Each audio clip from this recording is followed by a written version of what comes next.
Plus de 30 ans maintenant qu'il s'adonne à cet exercice.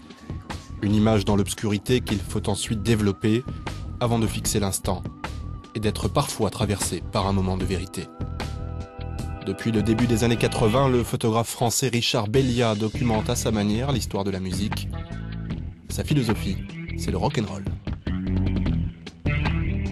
Je pense que si t'es jeune et simplement rock'n'roll, eh bien c'est une manière d'être. Et je pense que si t'es un petit peu plus âgé et que tu t'es posé la question de ce qu'était rock'n'roll,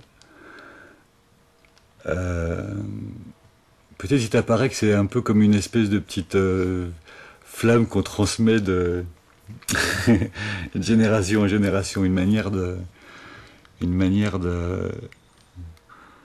non pas d'être en guerre contre tout le monde, mais d'être toujours un petit peu en colère et un petit peu suspicieux. Ouais, plutôt, ouais. Pas en colère, mais suspicieux. C'était à Piccadilly Circus, à Londres, juste au moment de la sortie de leur disque. Tu vois. Ça, c'est un type qui fait un vinyle. L'intérêt de l'argentique par rapport au numérique, c'est que ce document-là, il a 20 ans. Regarde, j'ai fait ça il y a 20 ans. Et essayez de demander aux photographes numériques de retrouver leurs photos comme ça dans 20 ans.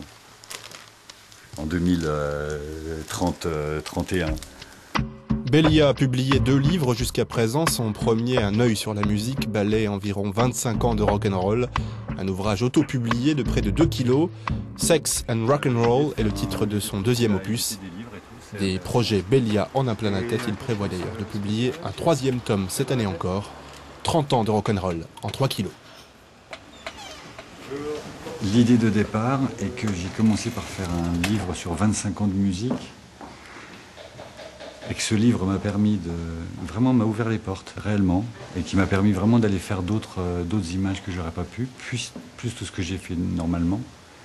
Ça veut dire que j'aurai maintenant une matière pour faire un livre sur 30 ans de musique.